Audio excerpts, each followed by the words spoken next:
Welcome to the Clean Power Hour. I'm Tim Montague.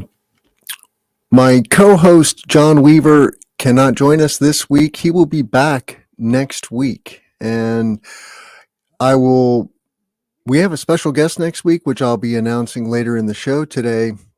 Today is a little bit of a different show, but we are bringing you the clean energy news. As always, we have some upcoming events that I'd like to highlight, and we are partnering with the Midwest Solar Expo, which is June 20 to 22. I will try to put this on screen here in just a moment. If you've never been to the Midwest Expo, as we call it, it is a long-standing conference here in the Midwest, based in Minneapolis. Jake Rosemarin is the founder. He's now with Antenna Group. It's a wonderful, somewhat intimate event and wonderful networking, though. All kinds of clean energy professionals, solar EPCs, manufacturers, developers. And let me see if I can get this on screen.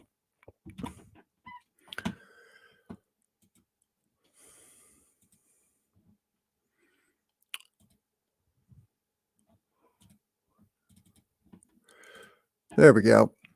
So here is the Midwest Solar Expo, and this is, if you're looking for the website, it's midwestsolarexpo.com, and we will put our discount code in the show notes for today's event, but so you can get a 10% discount with our code, and just a short hop to Minneapolis, Minnesota, June 20 to 22, and you can see on the exhibitors page the types of companies, many of the manufacturers. There's our logo. Clean Power Hour podcast is a partner now and exhibitor. We will also be doing on the road interviews at many of these trade shows around the country. So reach out to me. I'm TG Montague on Twitter. I'm easy to find on LinkedIn. I love connecting with people, especially technologists and entrepreneurs. So if you're a clean tech executive or entrepreneur, please reach out to me. And we look forward to seeing you at the Midwest Solar Expo. The other event that we are partnering with is the Solar Plaza Solar Asset Management North America Conference, which is coming up sooner here on April 6 and 7. It's actually April 5 to 7. There's a day zero event, which is going to be held at Nextracker's facility in Fremont. Boy, I have heard so many wonderful things about that facility. And Nextracker is, of course, bar none, the largest solar tracker manufacturer in the country, in the world.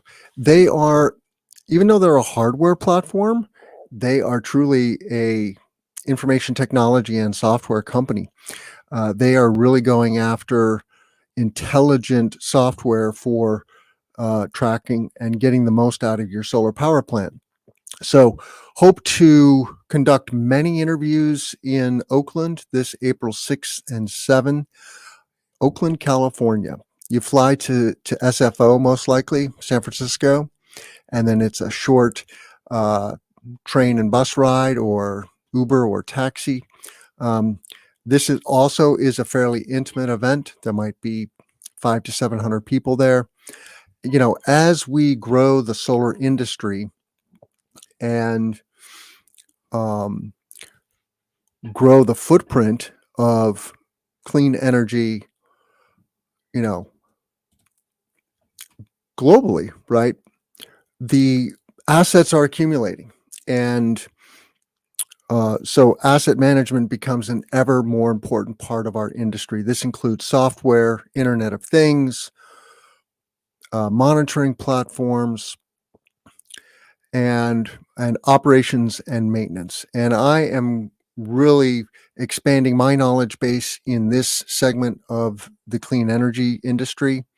So please, if you're a asset management company, please reach out to me. Would love to meet you at SAMNA, April 6th, 7 in Oakland, California. You might notice that my background is a little different today.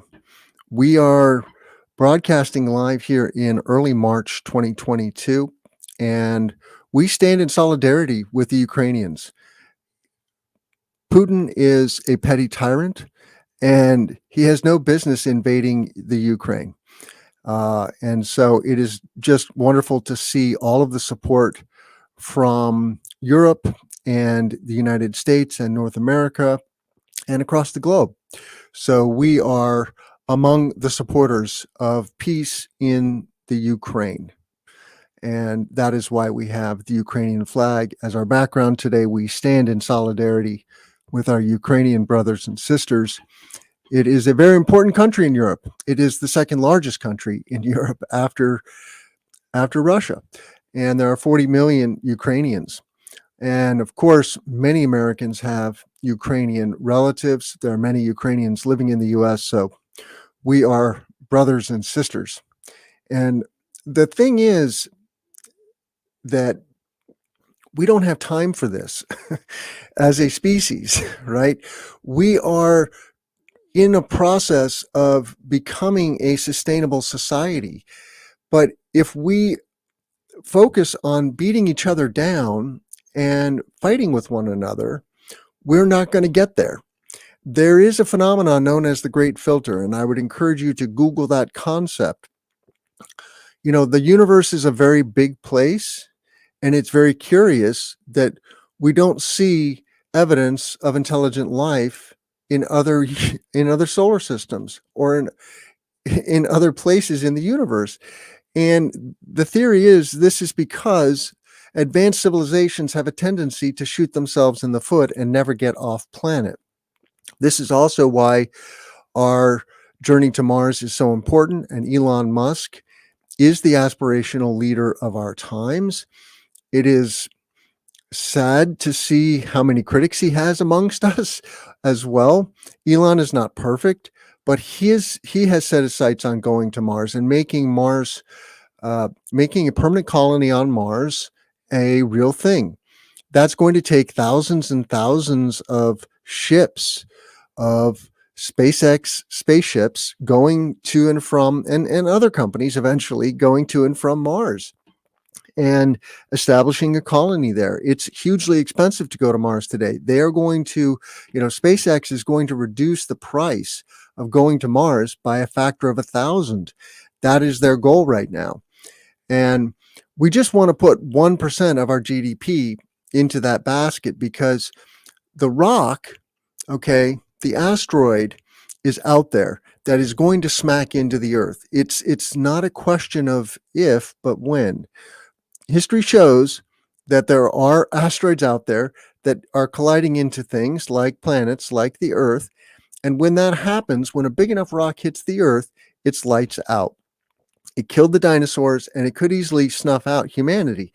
So Mars is a backup and hopefully the beginning of a very long journey that we could take into exploring space and becoming a space-faring species.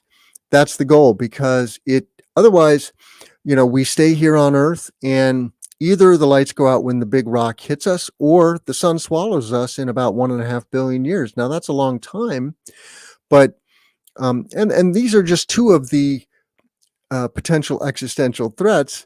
There are many more potential existential threats related to this filter concept: biotech, artificial general intelligence, et cetera, et cetera. So let's get into the clean energy news. I want to remind our listeners that you can find all of our content at one website, and that is cleanpowerhour.com.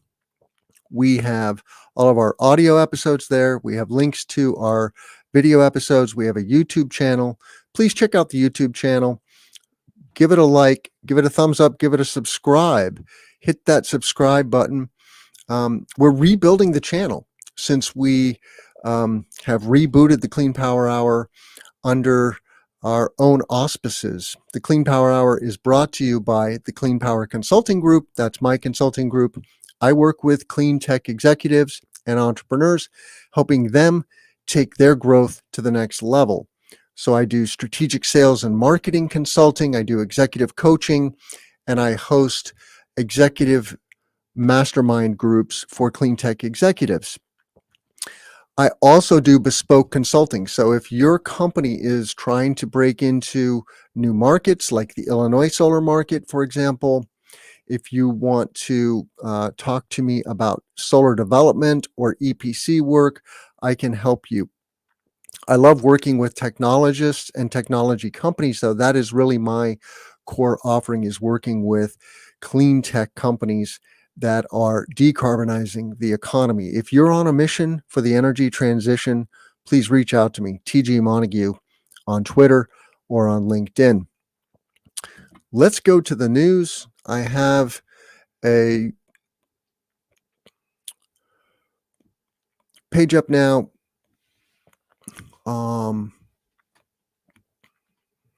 Let me just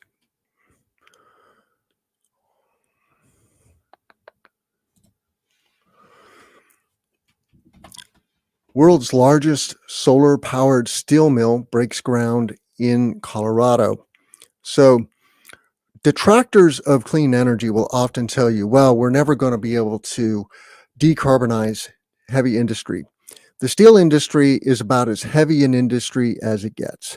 And as you know, it takes lots of energy, lots of heat to melt the ingredients that go into steel. Well, as it turns out, you can do this with an electric furnace. And of course, we can make electricity with solar energy. So this is happening in Colorado. This is a story from Construction Dive about a 300 megawatt solar 300 megawatt solar farm in Colorado. It's going to power the Evraz Rocky Mountains steel mill facility using more than 750,000 solar panels on 1,800 acres south of Pueblo, Colorado. The Bighorn Solar Array, as it's known, is the largest on-site solar project for a single customer in the U.S. and the largest solar project east of the Rockies. More than 400 people are now employed in building the $500 million long rail mill. So the steel mill is what's called a rail mill. They're making railroad tracks. We need railroad tracks. We're going to need a lot more railroad tracks. So this is a green steel facility. And green steel is coming, people. That's the cool thing about the energy transition is today we are using a lot of fossil fuels for heavy industry, for transportation, etc. And tomorrow we're going to make all that energy with solar, wind, and battery storage. And of course, we will have a smattering of other technologies, but literally we have 10,000 times more solar energy than we can utilize by civilization. And so we just have to capture that and store it with batteries, for example, so that you can have 24/7 solar. The other way to do that is to build a grid of HVDC, and John and I talk about this. For the sci-fi fans out there, there is a concept of encircling the Earth or the sun. In this case, you just need to circle the Earth in a network of cables, high voltage DC cables, and then the sun is, of course, shining on some part of the Earth at all times, and you can then move that energy around the globe. So it's called a Dyson sphere in sci-fi. Dyson was a physicist, and he came up with this theory that you could build a structure that enclosed the sun and captured all of the energy from the sun. You would obviously build that so that the Earth did not stand between the structure and, the Earth would be inside the structure. So check it out, Dyson sphere, and then that's related to the Kardashev scale, which is the measure of how much energy a civilization can capture The other big story I want to talk about today is the new IPCC report. And I'm going to get this on screen, hopefully. Let's see here.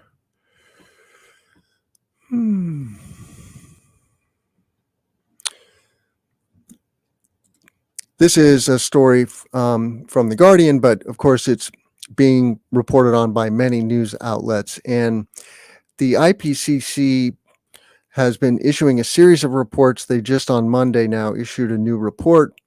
It is, quote unquote, their bleakest warning yet on impacts of climate breakdown. And I'm going to give you some of the highlights.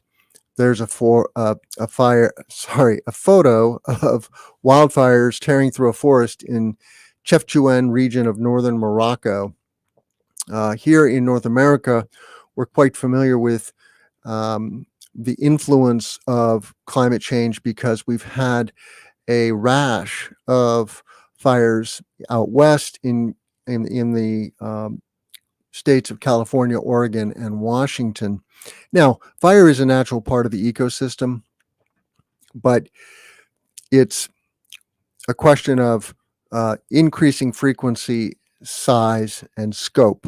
And that is the trend that we see. But it's not just fires, it's droughts, it's floods, it's major storms like the hurricanes that have just been pounding the Gulf Coast of us here in the US for the last 15 years. But this report asks, what's at stake? The answer, in short, everything. And it says here, the scientific evidence is unequivocal. Climate change is a threat to human well-being and the health of the planet. Any further delay in concerted global action will miss a brief and rapidly closing window to secure a livable future. Droughts, floods, heat waves, in what some scientists termed the bleakest warning yet. The summary report from the Global Authority on Climate Science says droughts, floods, heat waves, and other extreme weather are accelerating and wreaking increasing damage. So the way this plays out and why you should care is, let's say you live in the Midwest and you're going, well, Tim, that stuff isn't going to affect me. Well, maybe it won't, but this is going to cause major disruption of the food systems for humanity. Okay. And so there will be mass migration away from certain regions, including the coasts, but literally droughts are going to cause disruption of our food systems, and people will have no choice but to migrate. And they're estimating in this report that 100 million people are going to be impacted. About half the global population, between 3.3 billion and 3.6 billion people, live in areas highly vulnerable to climate change, says the report. Millions of people face food and water shortages owing to climate change, even at current levels of heating. So we've reached a degree, and the killer threshold is 1.5 degrees C. I was born in 1965, and the ppms of CO2 in the atmosphere when I was born was 320. Now we're at 417, and we're ticking up at about 1% per year. We're still growing the CO2 levels in the atmosphere. And this isn't rocket science. The atmosphere is very thin. It's about 100 miles thin. You drive 100 miles in 2 hours, right? That's not a long distance. And so even though you look up and the sky looks so vast, it's actually not. And so we have been dumping carbon into the atmosphere, which is a natural part of our use of fossil fuels. And it was okay at first, but now it's so much that it's overwhelming the atmosphere. CO2 is scentless and invisible, okay? So you cannot see it. But it is disrupting the global climate, and it will be not necessarily an existential threat in terms of going to drive humans extinct, but it's going to deprive us of what I call the good life. We have a wonderful life, okay? We have more than enough food and water to feed the entire planet of what's soon going to be 9 billion people. We have all the energy, all the resources we need. We just have to figure out how to use those resources more intelligently, okay?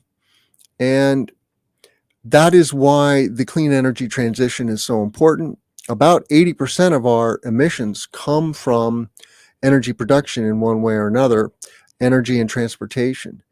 And I'm going to be talking about this on a live webinar. If you want to learn about that, go to my profile on LinkedIn and then check out my company page, the Clean Power Consulting Group page. We're hosting a live webinar on March 8th. I'll see if I can put this on screen. And I'm going to be talking about the $100 trillion opportunity, okay? 100 trillion economic opportunity that the energy transition represents. It is truly a massive, massive economic opportunity when we convert our economy to one that runs on wind, solar, and battery storage. And a great statistic that Matt Campbell pointed out, okay, on this podcast, check it out, cleanpowerhour.com. Matt is the CEO of Terabase Energy. They are on a mission to bring down the cost of solar energy to 1 cent per kWh, which translates to $1 per kilogram of green hydrogen. And that's just one example of, where we're going. But so Matt and Terabase Energy are thinking very large, how to reduce the price of solar and facilitate an economic expansion of solar. We've only installed 1% of the solar globally that we're going to install in the next 30 years. In the US, we've hit 4% of the grid is now solar powered. I cover all kinds of clean energy. I happen to be an expert in solar because I worked in the solar PV industry for the last 6 years. So we've reached 4%. We're going to go to perhaps 40% of the grid in the US by 2050 will be solar PV. And then wind power will be right there with 40 to 50% from wind power. And then the other 10% will come from hydro. And then we will also have a large amount of energy storage systems, including lithium ion, but pumped hydro, gravity batteries.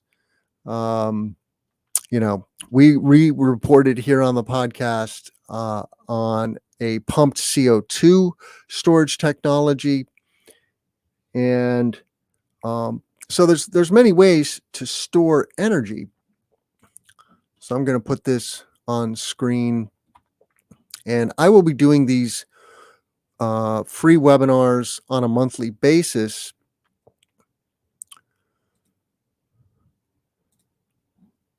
So if you can't join us on the 8th, okay, on March 8th, this is the event. Cleantech is the economic opportunity of our lifetimes. And I'm just going to be chasing down how this plays out for the economy, jobs, and how we make the transition. Right now, the energy transition is underway, but we're really just treading water. Okay, even though solar, wind, and battery storage are the fastest growing new sources of power on the grid, 66% of new power on the grid, I think in 2021, came from wind and solar. And so that's because they are now the most economical. So check out this event. It's free. You can register right there on LinkedIn, or you can register at my company website, cleanpower.group.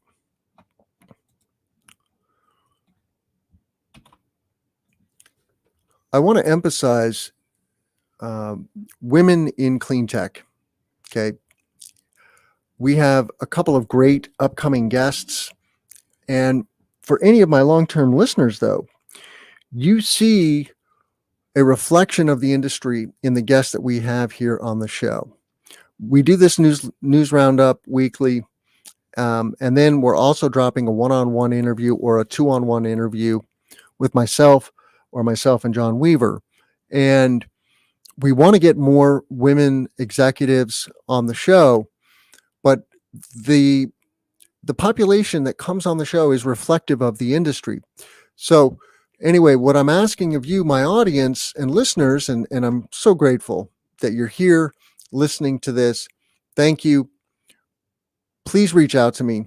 If you have ideas for individuals or companies that you'd like to see us highlight on the show, we would love to hear from you. I have two authors who are coming up.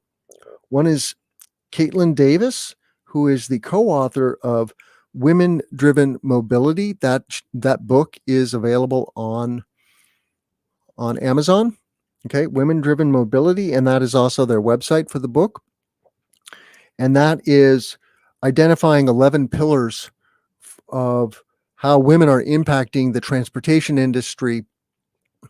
So looking forward to that. I have not received a copy of that book, so I can't tell you all the details, but we will be doing a one-on-one interview with Caitlin. And then Dr. Veronica Wright, who is the author of The Drive to Electric. And that book is also available on Amazon. It's also available in electronic format. She calls herself Electric Veronica, and she is in the process. She's a battery engineer, and she's also in the process of retrofitting a ICE engine Jeep into a EV. And she is a expert consultant to EV manufacturers and battery manufacturers. So looking forward to having Dr. Veronica on the show in the near future. So you can look for that at cleanpowerhour.com, where all of our content is. And please reach out to me. I can't emphasize this enough. You're the reason we are here, and we want to bring you better content.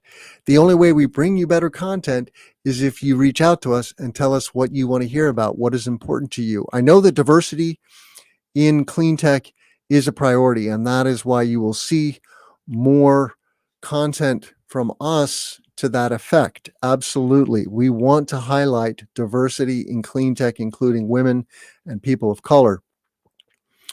With that, I'm going to wrap up the show today. It's been fun to be here with you.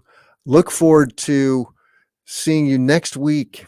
Oh, I got to hold on just a second. We have a special guest that I forgot to mention, and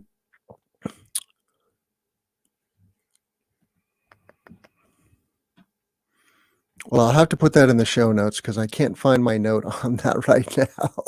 We have an expert on lithium ion or lithium mining and supply chain coming up next week. Okay. So this is a real treat to have an expert on the lithium industry. People ask me all the time, are we going to run out of lithium?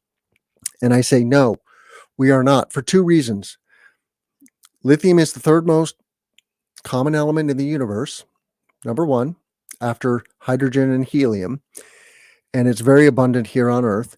And number two, we are going to create a circular economy, and that is Dr. Veronica's expertise also. She's very committed to the circular economy. So yes, in round one, you have to mine the materials out of the ground, but in round two, you can recycle and repurpose those batteries.